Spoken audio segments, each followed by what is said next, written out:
I once knew a man full of anger and pain. The disappointments of life and the reality of missed opportunities had begun to set in. So many people have suffered shipwreck and ruin, chasing temporary pleasures and highs, throwing discretion to the wind. Few find their way back from a life of debauchery, but one man did. This is the story about that man. This is a story about redemption.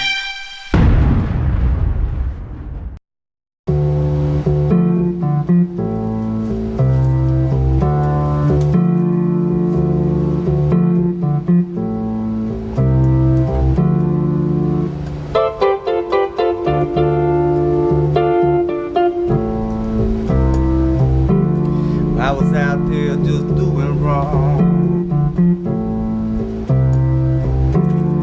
singing that same old song, nothing's wrong.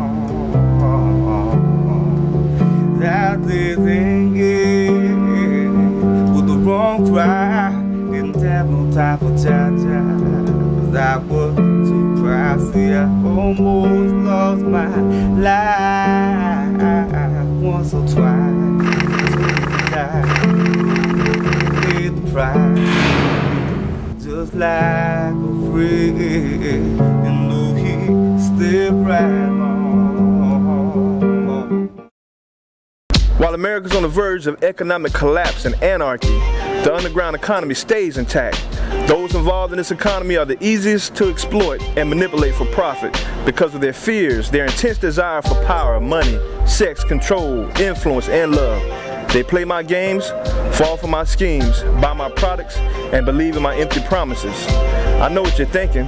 Sounds just like how our government and U.S. businesses run across America on a daily basis. On the streets, I was the first black president way before Obama.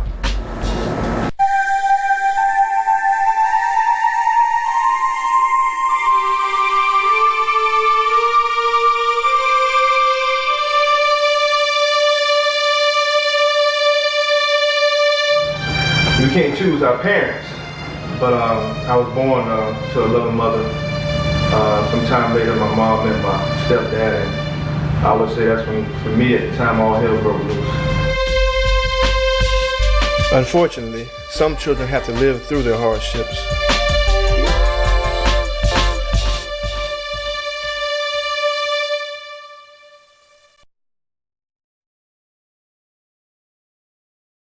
You know, it was a struggle. You know, we made barely enough to be called the lower middle class, which basically meant that we were just one step away from going back to the project. I lived in a nice neighborhood. You know, all the houses looked the same, but you know, everybody had a different, you know, economic status, and you know, I was on the lower end. So, you know, kids can be cruel. You know, I had to go to school and get picked on, you know what I'm saying, for some of the clothes I wore and things I didn't have, and so that affected me. You know, my self-esteem was already low, and that just made things worse. No, sir. We're gonna save ourselves. We've probably been friends for like about 25 strong years. And I always thought the dude was crazy, but when we started talking and when we started meeting up here, meeting up there, going to school, the cat always been a smart dude, man. He would not come to school Monday through Thursday. Friday rolls around, we all take a test, pass with ease. Pass with ease. Very smart individual. But you can always tell that there was more to Eric's story when you would see him. There was something troubling. There was always something bothering him, because you would think someone that smart, not taking advantage of what God has given him, there's something that was bothering him, keeping him going, keeping him back. You know, my dad, I love my dad. You know, we get along good now, but at the time, you know, he didn't know better. You know, he had a rough upbringing himself, and you know, when you're a child, you don't understand all that. You don't care about all that. One thing you care about is how you're being treated. Everybody talks about troubled youth as if being young and having trouble on your mind is like an act of nature, as if it were a hurricane or a volcano. One thing we know is that nothing human or nothing anything happens for no reason. If a teenager is troubled, that means he's troubled because he's got something on his mind. And so I felt that I was broken. I felt something was wrong with me at the time. You know, for a person to treat me like that, I must not be worth much. I must have no value. So I started acting like I wasn't much. You know. But I wanted to be grown, man. I didn't want to abide by the rules of my mom and dad, and you know, I wanted to do my own thing. This is my old junior high school, Middleton Junior High School. They didn't change the name, but brought back a lot of memories. I just saw so much for my future, you know what I mean? And it didn't include coming in the house at 8 o'clock at night.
So as time progressed, I'm gonna progress down to 1987. I was in King High School.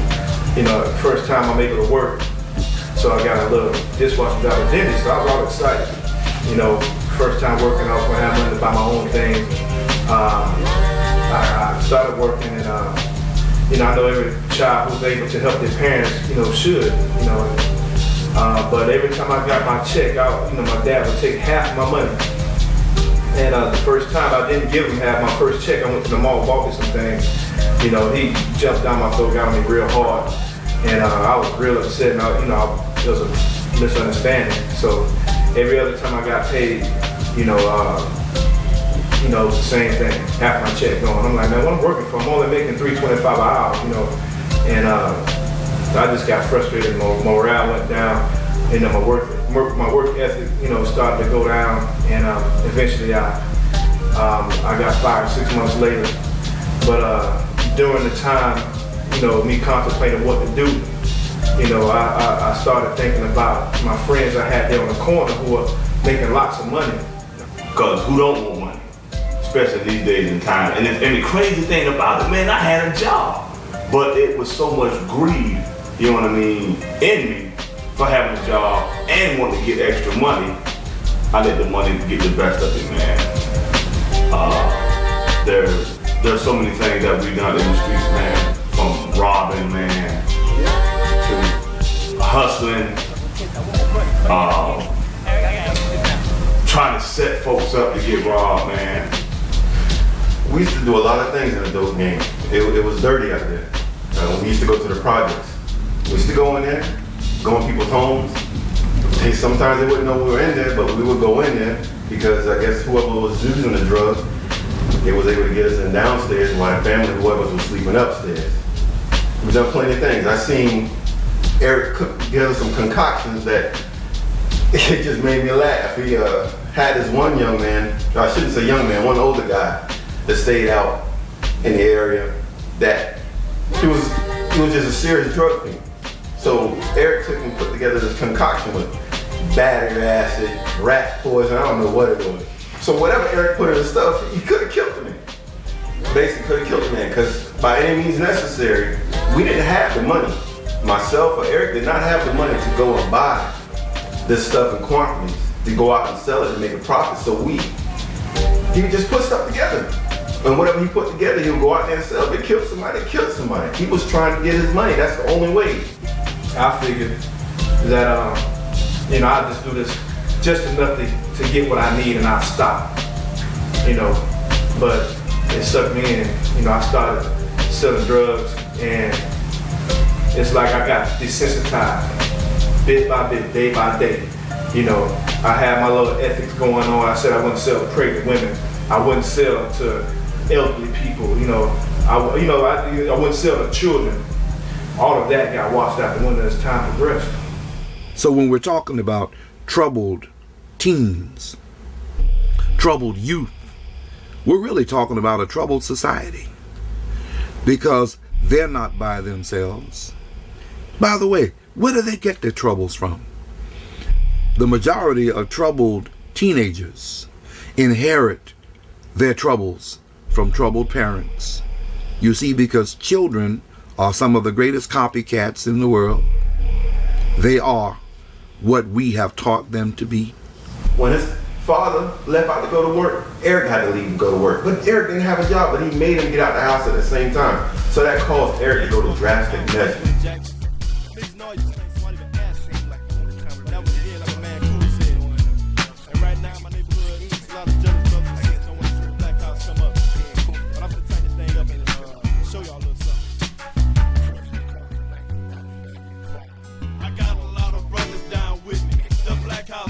So what you gonna do when the crew rushes you?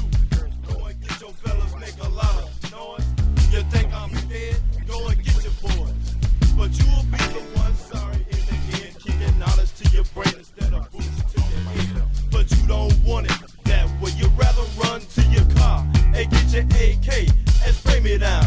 You think I hang around fooling from the underground? I live to get away and see another day. It's coming back on you. Now I'm coming for you. You wish you hadn't did it. You're living in paranoia, but that goes to show you, man, that out on the street, man, it ain't no joke out here. Yeah, we did plenty of drug transactions right here. Alleys like these, dope houses here in Tampa. Some of the same dope houses that were there 10 years ago are still there. Police hadn't done nothing to shut them down yet, but all kind of dark things happen here in Tampa. Alleys just like this. All day long, drugs, transactions, prostitution, murders, you name it.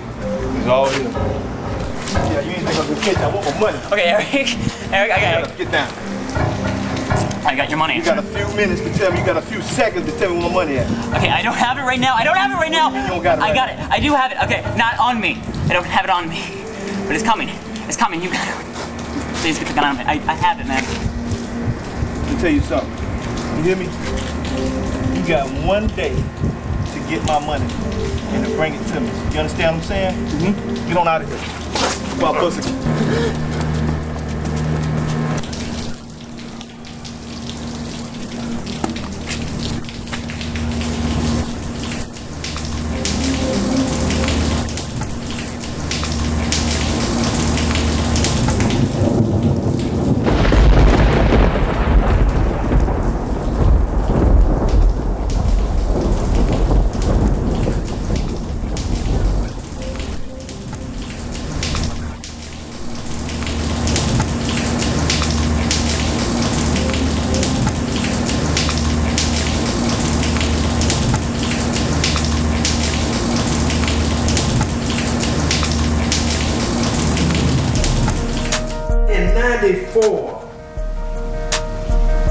We were so heavy into hip hop. I was at a crossroads of either prepping to go to film school or the military. The military to get the money to go to film school, and film school to pursue my dream. But then Eric came along with a grand idea. Man, let's start a production company, backdoor the industry and do our own music. okay, now scratch military, we're gonna do this totally independent. We did the music thing, did the studio thing, and on the side of that, did a new thing, which is a whole total new scam.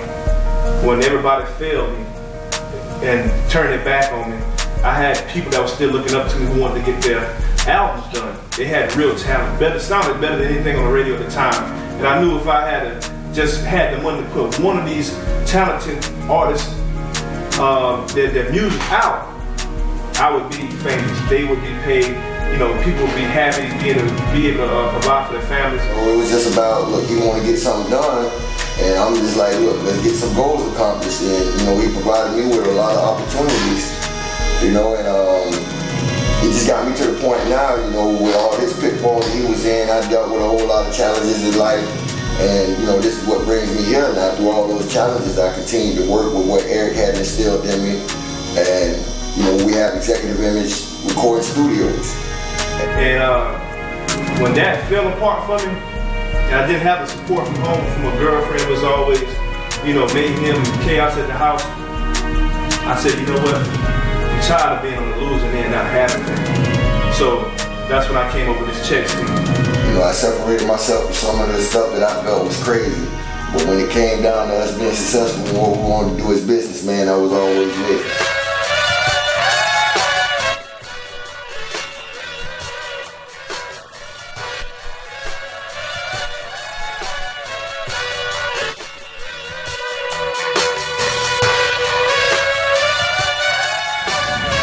So what we did was we began to get into the process of writing bad checks.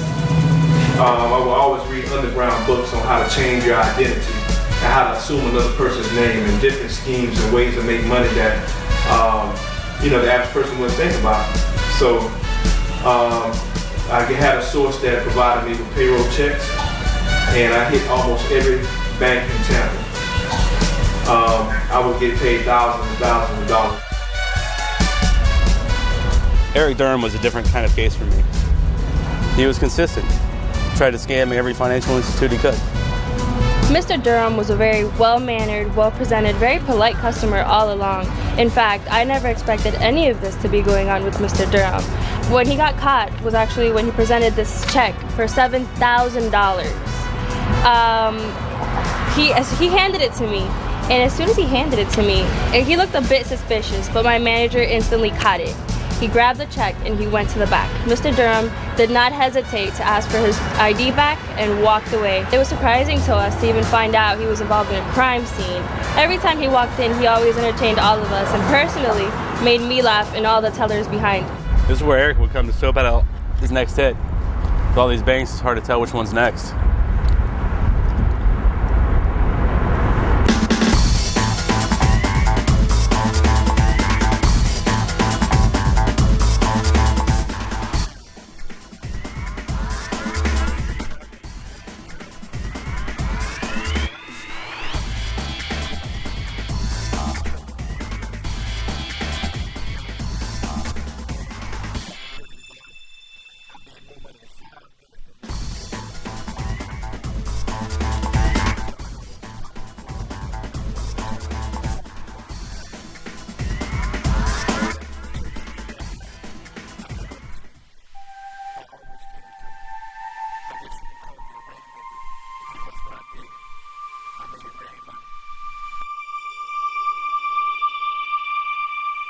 Okay, all of a sudden, you know, everything was going good, then the confidence man all of a sudden disappeared.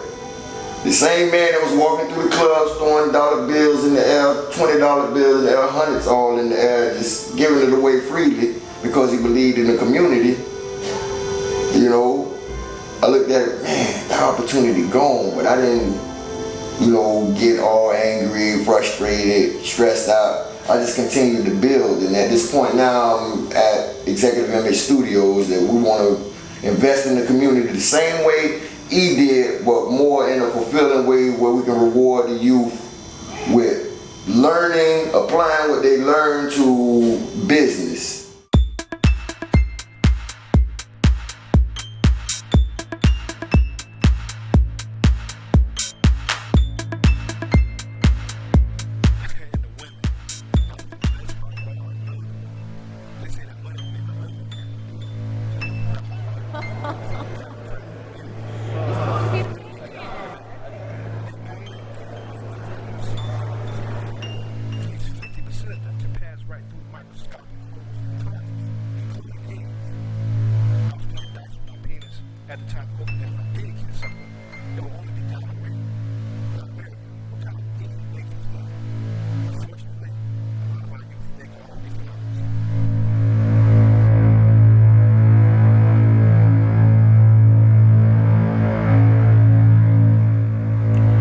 death knows no boundaries, and sometimes it comes wearing a sexy dress.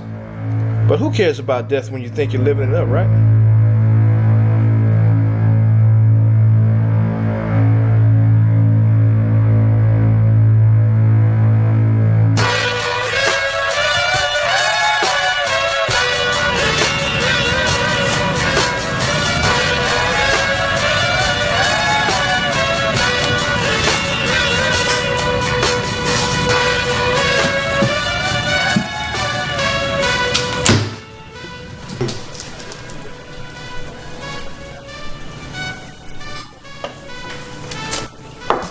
Thanks, babe. That's what I'm talking about.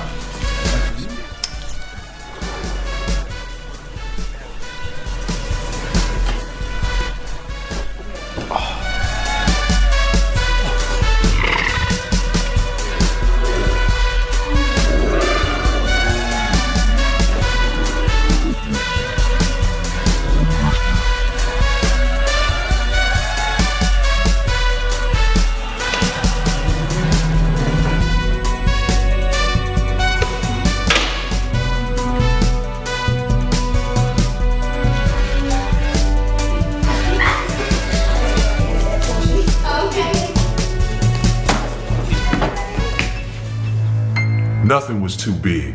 We would take down task after task on the underground circuit. You do different things. You do things differently than normal people would do. Like Eric was the type, he was so manipulative, man, that he could tell you to drop and you would drop at the drop of a dime. This guy was a leader. I met Eric through other crime associates. He wasn't your regular criminal. There was always the benefit of helping someone on the back end of the deal, and we embraced that. Crime is a way of life for me in this environment. I chose to live through the underground circuit fraud, and there are many more of us. Man, I could feel something was wrong. I knew we were getting hot, but we had to hit one more bank before calling it quits for a while.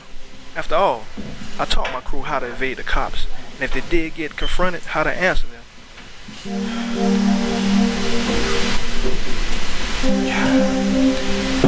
I know one thing, if they did get caught, someone was snitching.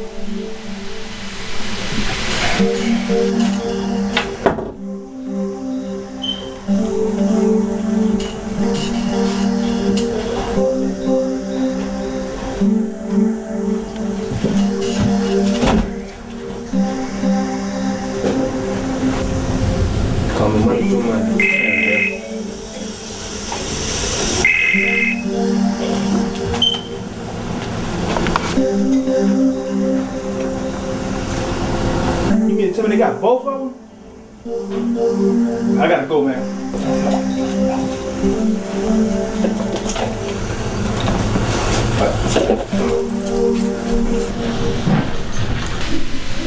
I couldn't believe this was happening.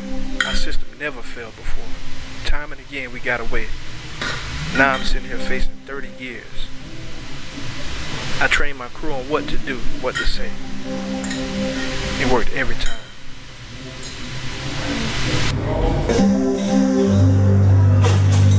I ended up leaving Tampa for a while because the scene got too hot. I was on the run from the authorities for about 2.5 years.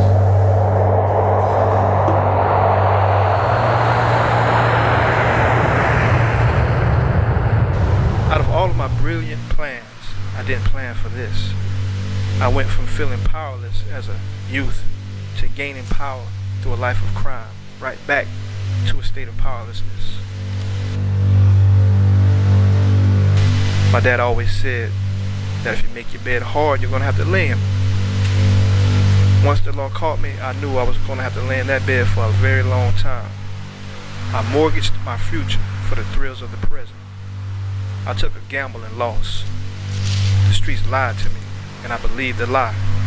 The streets told me that I could have anything I wanted, when I wanted, and how I wanted, with no repercussions. The streets told me that I was invincible, and that although others tried and failed, I would be the one to succeed.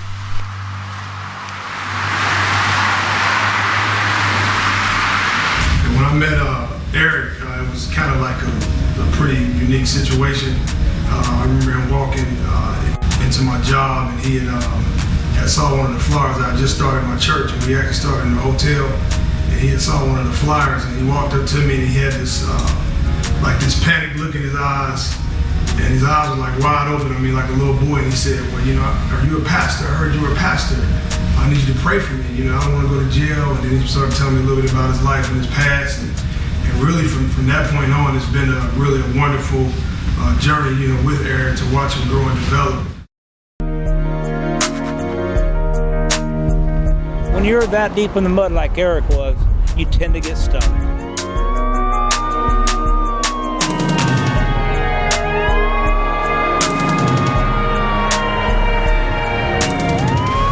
Over the course of time, he just got sloppy.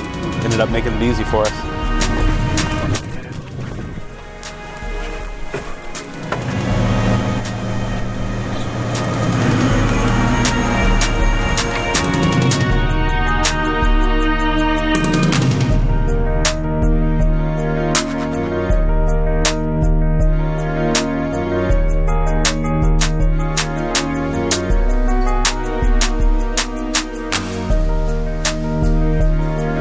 This jail, you know, was built in the 60s, but there's been pods and jail cells here, you know, since the 1800s. You know, they used to have hangings right here on this site.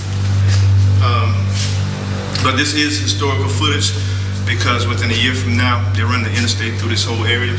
They're tearing this cell down. There are no longer inmates here at this jail. They don't even make jails like this no more. This looks like something in movies.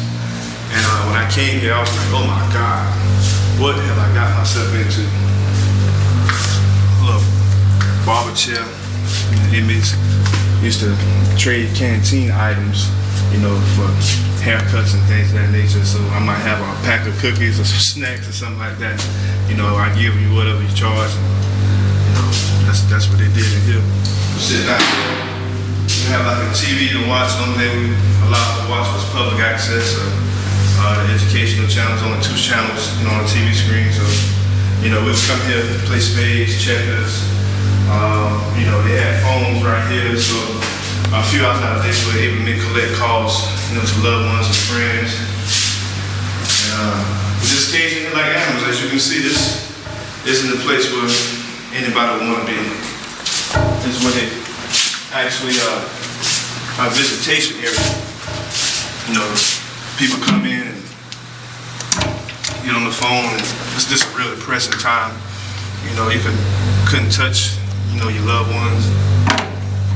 You know, you could barely see them. The lighting was never good in here, and it was just a bad time for the visitors as well as the inmates here.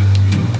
At any rate, this was the first time I ever saw him behind bars, and I remember going to see him, one of my elders, and it was probably one of the saddest things I ever saw. And I mean, I usually don't cry, but this particular day I was in tears because we had went down to see him in the county lockup, and he was behind the glass, and you know, and as he was talking, you know, we just had this moment where we all got quiet, and I just looked at him, you know, stared at him, and I saw in his eyes that he really had felt like, you know, he had lost his opportunity, you know, that he had his chance. You know, God gave him a new lease on life and he blew it, you know, and I could see that in his eyes, and it really hurt me so bad because I knew differently. I knew that God had a larger plan for his life. There were some things that God was going to use him to do. So to witness something like that, it's almost like I couldn't touch him. I couldn't, and I remember us putting our hands on the glass, and I was like, man, it's going to be all right. And I know it was easy for me to say from my side of the glass and hard for him to receive from his side, but I knew in my heart that God was doing something special in his life. Cats, I'm finna take y'all to a one-man cell, lockdown cell.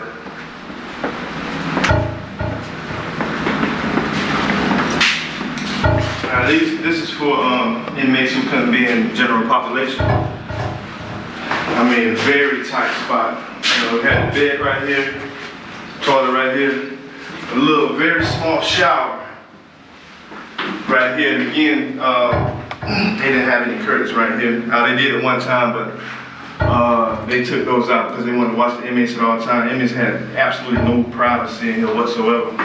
That's my only way to view the outside world was through those bars, through these windows right here.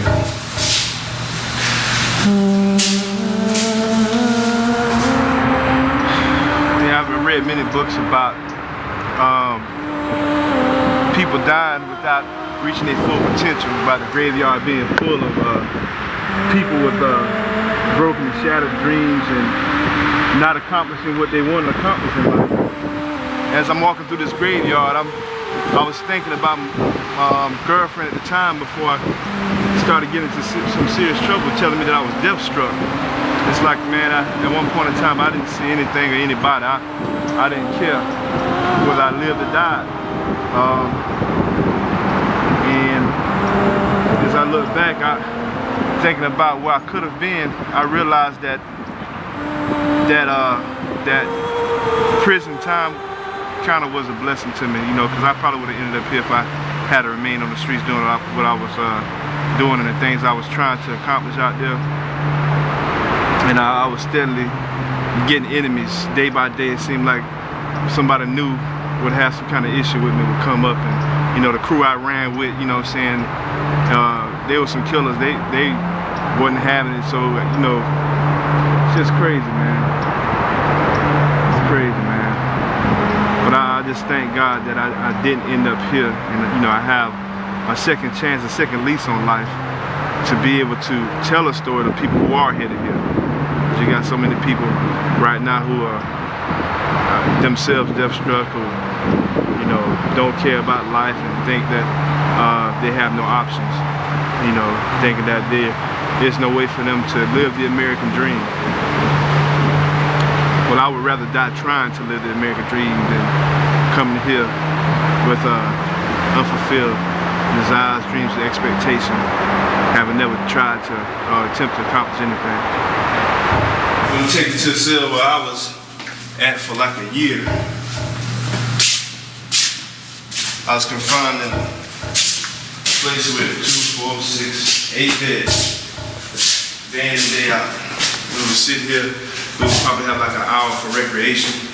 Again, a little small shower right here. And you know, yeah, I had never been to a place like this before in my life. I was not used to this, you know. But you know, my decision making landed me right here on the second floor, Morgan Street Jail. But coming in here, you know, I had everything I wanted to say. I mean, to the T. But you know, when I got in the jail, so many thoughts, emotions been flooding my mind, reflecting back on my time here. So kind of, you know, my thoughts been sporadic and just trying to deal with being back in this place, you know. You know, I said I would never come back to a place like this, you know, unless I was coming back to talk to someone, you know, and try to encourage them, uplift them to, you know, man,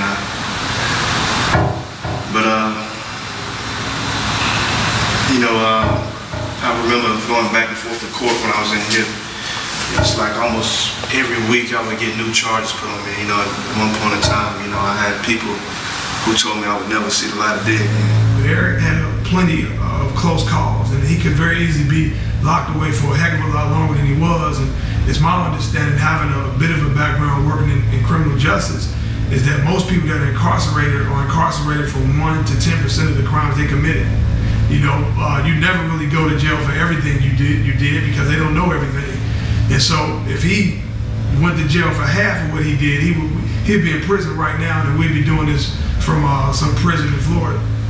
I just came in with 30 charges, and by the time it was over with, I ended up having 50 felony charges, including drug trafficking, organized fraud. You know, I knew I let my mom down totally. You know, I became an embarrassment to my family. You know, the people I knew. And I'm like, Lord, all I was trying to do was just make some money to have a good living for myself and for my girlfriend I had at the time. And I wanted to do some positive things with the money. You know, I looked at corporate America and how these folks would rob, steal, cheat, lie, get slaps on the wrist, you know, and use the money, clean it up, start businesses. And, I thought I could model myself after them and do the same thing. But, being black and in America, you can't do the same things that other folks do. And I'm not racist by a long shot, but it is what it is. I'm not blind. And I'm not throwing my guilt off on other people. You do wrong, you should be punished for the wrong that you do. But, when I look inside the prison system and the jail system, it's totally disproportionate. You have people, and I've been to court with people doing the exact same crimes. White people, Asian people, and they don't get the same time we get. What goes on behind bars? What goes on in the confines of the facility itself? I had to watch, the people that came in, because you had a lot of thieves in here. You had homosexuals that, was rump riders. And I'm talking about people that you wouldn't expect, big guys, you know what I'm saying? And they couldn't control their passions and they wanted a man, You had people in here who make shanks, and put locks inside of socks. And, they would try to, if they had a beef with you, they would try to beat you in your sleep, knock you unconscious. Those steel metal doors out here. If you got in trouble in a bad spot, you would beat on the door so the guard would come. And, it took a long time to find out where the noise was coming from. So by the time the guards actually got down here, you could have been dead. You could have been dead or, seriously messed up by the time they found you. And I've seen many things since I've been here. I've seen a guy with his head split wide open. I hate to say it, but then again, I don't have to say it because the statistics and the research says it all for me. Too often, men and women who come out of prison have learned only how to exist in prison. The United States, the most advanced and the most civilized nation in the world, we have the highest incarceration rate of any peoples in any country in the world, and there's something wrong with that. There used to be education in the prison system, and that they found out was reducing the recidivism rate, and people were actually in prison, learning about the mistakes that they made, learning about what it done to society, what it did to their family, what it did to their friends. And so, a lot of people got degrees, even master's degrees, right here in prison.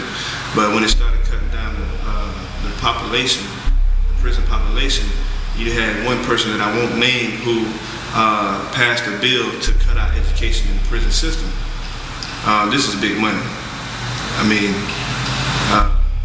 If people would stop committing crimes, you would have a lot of people out of the job, a lot of probation officers. And I think it's to some people's advantage for them not to have an educational system in prison. A lot of people look at prisons as though they're, the scum of the earth, less than, not worthy of our time or attention. But these same people are going to be released one day, coming back out to a civilized society. So I think it's just in America's best interest to try to do something about the people that are incarcerated, to give them employability skills, to try to reach the mind, to change the mindset so that we can get out here and be productive members to society instead of a detriment to society. Our prison system is at a crossroads, or as the corporate people would say, is at a conundrum, because it has run out of tricks. It is at its wit's end. It no longer knows how to rehabilitate human beings. And the reason why it no longer knows is because too often, too many of its prison officials have believed that they were commandants of little hells, of little purgatories, of little plantations and slavery systems, and they believed that it was their right and their charge to rule with an iron hand, and to because they believed that they were the punishers, that punishment came first and redemption and rehabilitation came second and third, and then the convict becomes ex-con. He or she is thrust back out into a judgmental, unforgiving, envious, jealous society who speaks a big game but does not mean 1/33 of what it speaks.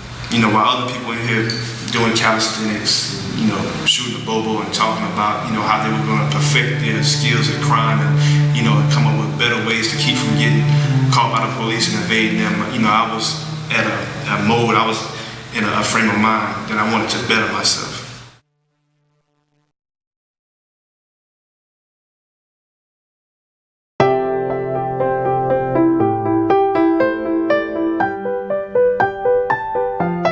My family was not too happy about me marrying Eric.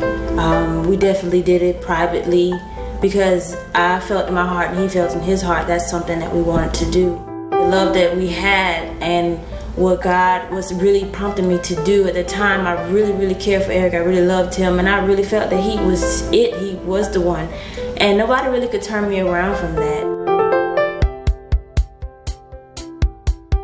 When you marry somebody, you really should be looking forward to loving that person. And in the vows it says for better or for worse, sickness and health and all of that stuff. But I thank God for the challenges that we have faced as a married couple. And one of the things that I think that we have is very strong. Eric and I's love. We really, truly, truly love each other, and that's what helps us get through. Jesus Christ in the center of our marriage, that's what helps us get through. And I look forward to Eric being really successful, really just getting a lot of recognition for the good that he has done, because certainly he has changed the way he does things. He doesn't resort to the life of crime anymore. This new seal right here in Tampa, Florida, this is the neighborhood I grew up in as a teenager. You know, a lot of things took place. I remember right here, you could do some phone booths. And so, a lot of drug selling will take place right here. A lot of guys be hanging around, pretending like they're using the phone. You know, I used to sell drugs around here. And when we tried to get away from the police, we'd run and jump that wall, run through the apartment complex, you know, to our house or to a car we had parked on the other side. When I was out here doing what I was doing, I didn't realize at the time that direction, not intellect, hopes, dreams, wishes, prayers, determine destination. And what we focus our attention on, that determines our direction. And my attention was focused on the women, the rims, the cars, the money, the quick money, everything that I saw on TV. You know, these are the things that I wanted. So instead of focusing on my future, I focused solely on the present, on the here and now. Kind of reminds me of when I was in high school and how the driver's ed teacher would say, you know, don't pay attention to the cars passing you and don't pay attention to the cars you're passing, because whatever you pay attention to, you'll start veering in that direction. So that's how my life ended up. I was paying attention to the wrong things and I started veering off into that direction. Right here, all the charges that are on my record right now. A long list. I caught over a very short period of time. Now, when I was out here scheming and doing what I did, I thought it was real funny. I thought it was fun. I thought it was exciting. You know, I thought of myself as being a cross between Robin Hood and John Dillinger. You know, I literally robbed from the rich and gave to the poor. You know, in day I would sit in here and rob and sell drugs, and then as I progressed, you know, in my life of crime to doing white collar crime, you know, I would hit banks and, you know, we would go ahead and buy a lot of things, whether it was clothes or food for the poor. We ride by poor neighborhoods and give it out to people. But when I got on that cell block, I saw that this wasn't fun and games anymore. This is my life. This is real. you know, it was dangerous in there, man. You're not promised to come out of there, you know, as I said before. And sitting there years wasting away rotting, seeing people dying, not even getting the chance to walk out of those prison doors again to go back to loved ones and family. It was hard, man. I deceived myself into believing that somehow I would end up where I wanted to be in life simply by force of will or by good luck, thinking that life is a series of unrelated decisions, and that nothing could be further from the truth. Your path or your direction determines your destination.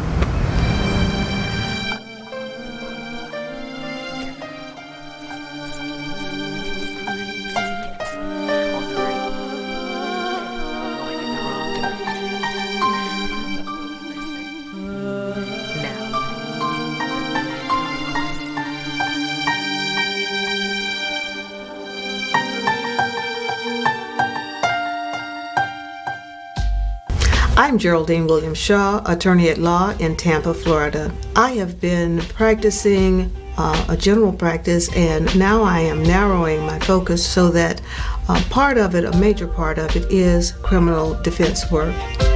I found that over the years, I noticed that there are two parts to every coin, and I know that there are some of my clients who are hardcore criminals, but then many are looking for an opportunity to turn around. You know, continue to move forward and do what God has called you to do, because some of the best people on this earth were some of the worst people first. And you can check, you can ask Paul in the New Testament and check his life.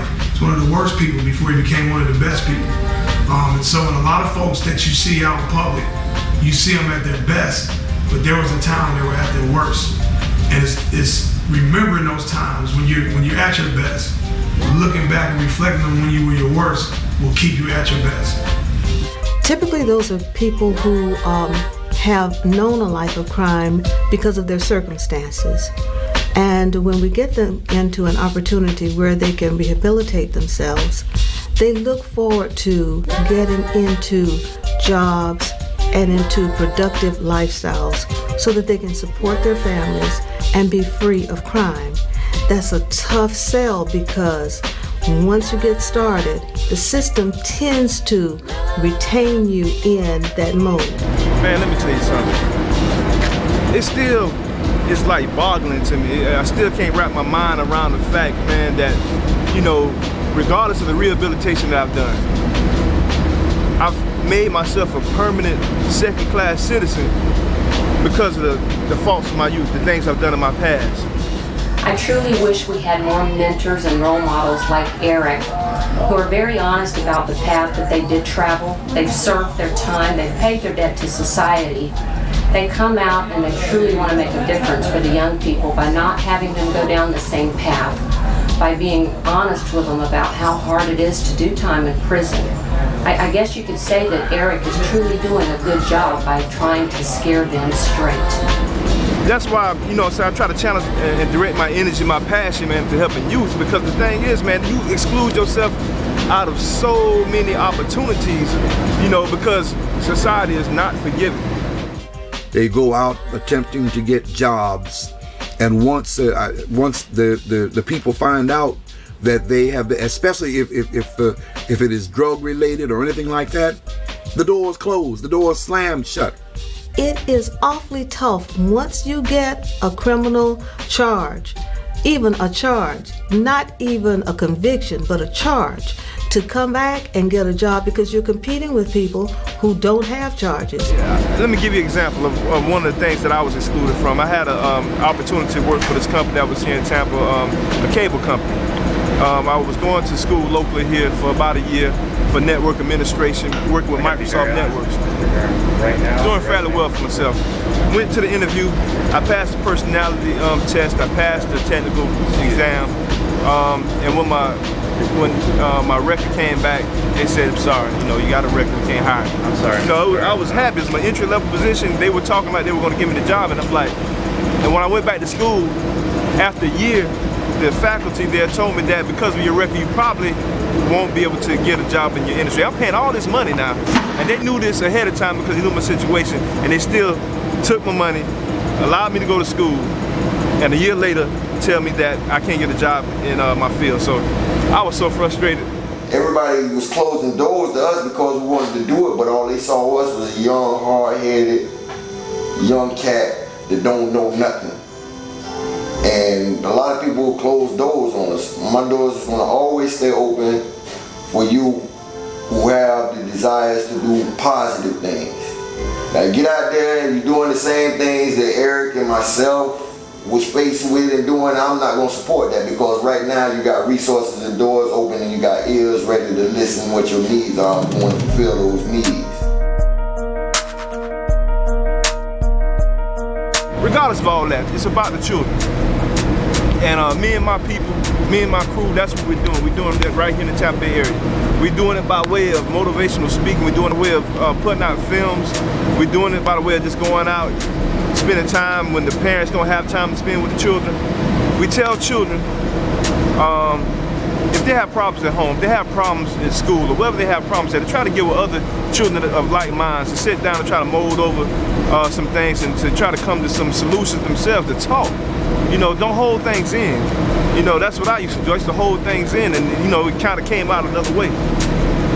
You know, in wrong ways, you know, self-defeating, self-destructive ways. So, you know, we encourage them to talk amongst themselves, to reach out. We teach them that every person has intrinsic value. I don't care the color of your skin. I don't care if you have a skirmish on your record. You have value. But, you know, so many people teach our children, society itself teaches us that, you know, certain people have a certain level of value and a certain other class has this level of value, which is not true.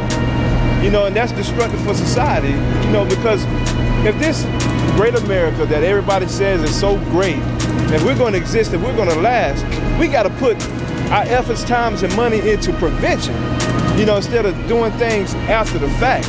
Be that as it may, our children are our future, and it's my hope that not just the people I'm working with, but people that see this film will sit there, you know, and take time out of their busy schedules. And if they see a child, a person that's troubled or going astray, that they will sit there and take time with that person. Because that person could be somebody to carjack you later on. You understand what I'm saying? That person could be somebody breaking in your house, robbing you blind, raping your wife, killing your kids. You know, we got to give those kids coping skills. We got to give them, you know, the things that they need. People's souls are hurting. I don't care about the intellect.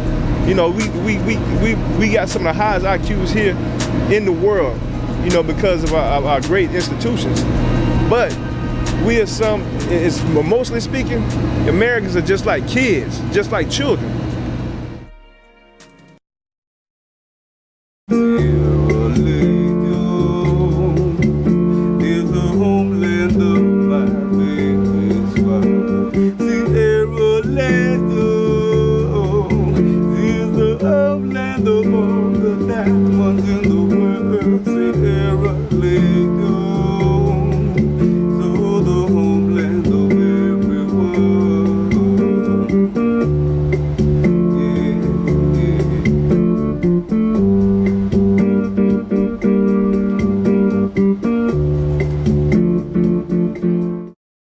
My name is Brother Cross, and the music what God gave me is called life music.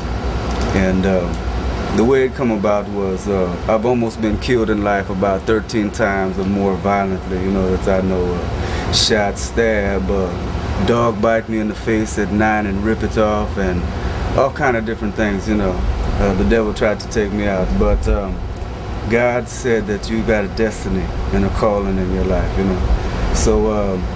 Anyway, been all over the world, done all kinds of things, and one day I got to go to prison, you know, to make up for some wrong that I did, you know. And God said, I can't use you the way that you are right now. I mean, you got gifts and I'm using you, but I can't do the mission that you got to do until you get yourself right, you know, with the law, with everyone in life. So I turned myself in. I had to do some time and whatnot in prison. But while I was in prison, God gave me my testimony song, you know. I used to go by Kane Royal for years and years. That was my street name, you know. But God woke me up one day and I was asleep. He says, Kane, He said, that's not your name. He said, your name is Chris. He said, now get up and write for me your testimony.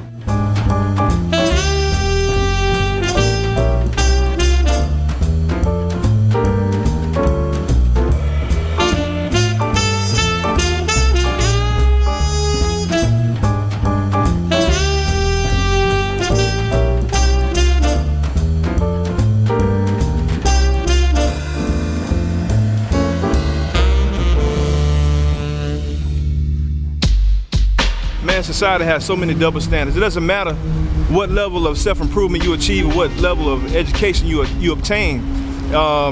In this American society where you have people at the highest levels of government doing the most atrocious crimes, getting slaps on the wrist, if anything at all.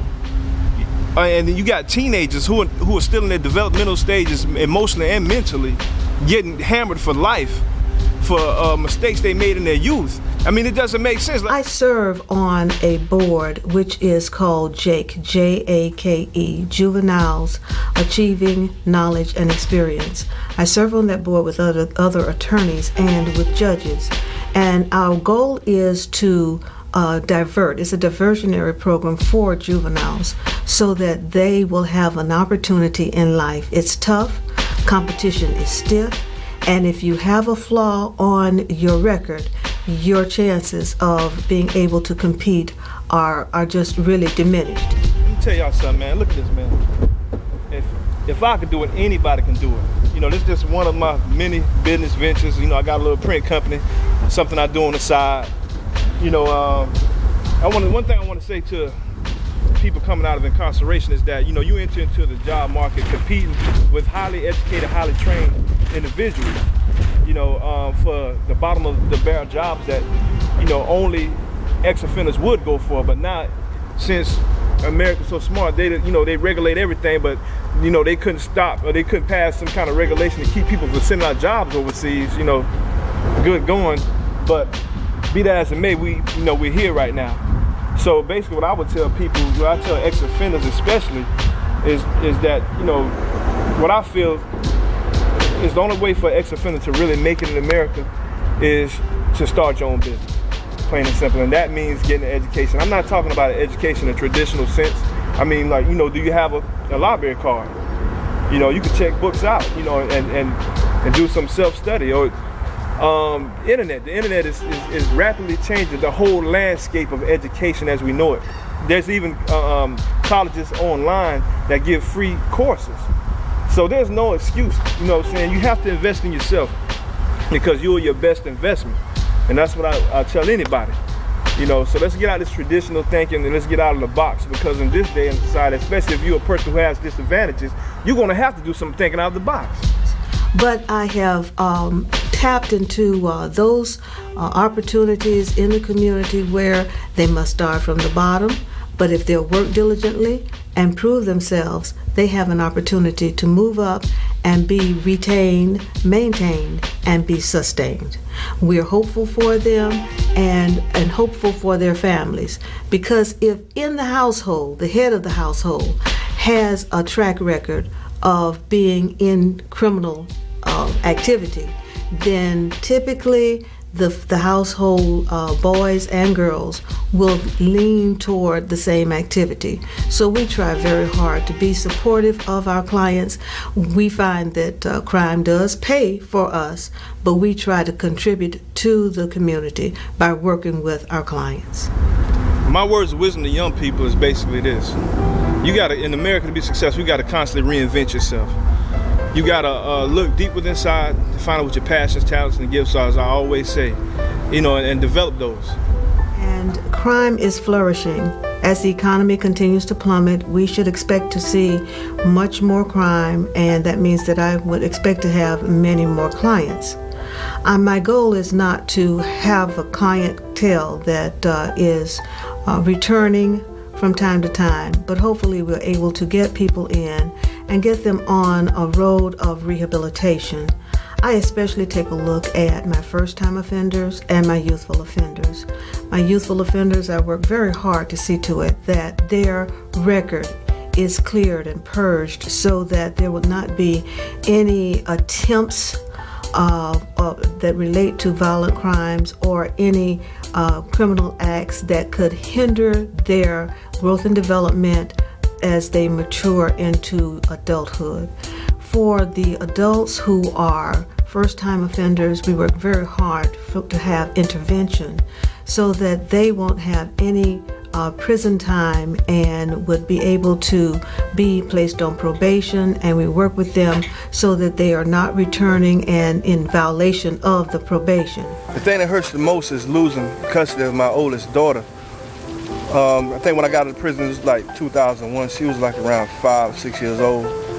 And her grandmother had custody of us for some years. And none of the time that I lost being incarcerated, none of the money that I gained before incarceration, and especially the time I lost between me and my daughter, none of the stuff I did or gained was worth that at all. Being that I found out how much my dad wasn't like I've heard, was like, whoa, it blew my mind, because it was like, I thought he was a bad person, or a person who didn't care about his kids, but that was the exact opposite. And that, me actually feeling bad because I thought that, you know, I can think what I want to think, because that's my dad, but it was not like I thought, you know. But it's gonna be really hard for me to come back to Texas now.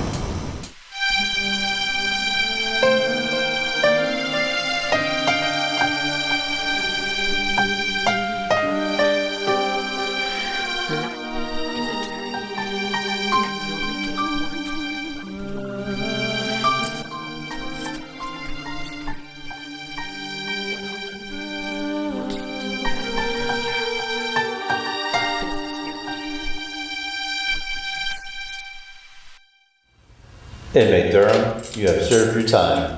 You are now released. Wow, I can't believe it. I'm finally free. Free in mind, body, and in spirit. You know, a lot of people said a lot of things about Eric Durham.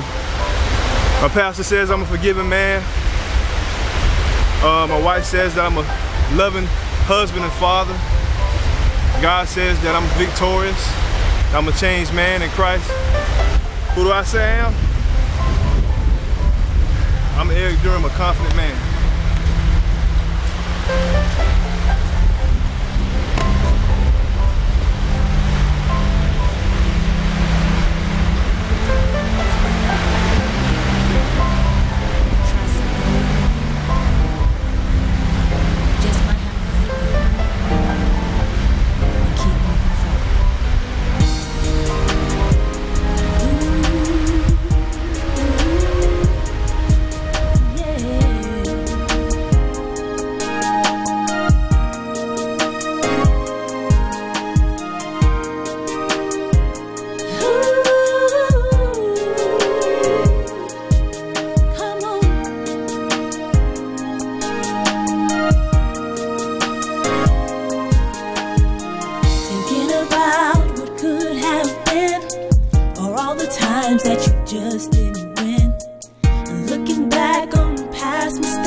Base nature, you know, that nature that tells us to be envious or jealous of people, that nature that tells us to be impatient, act on impulse. You know, it's more than just survival. You got to learn how to function in society. You got to learn how to relate to people. You got to learn how to interact with other people, you know what I'm saying?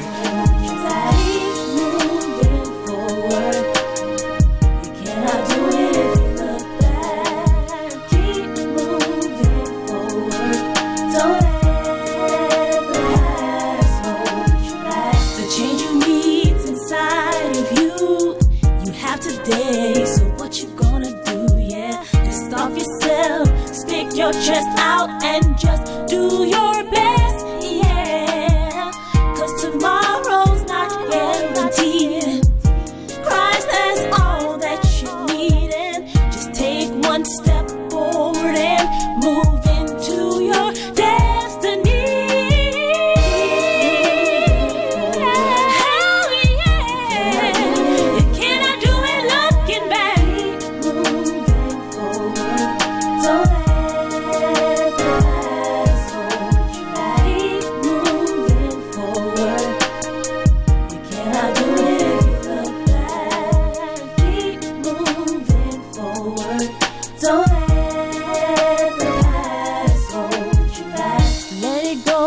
the past is past, so leave it there.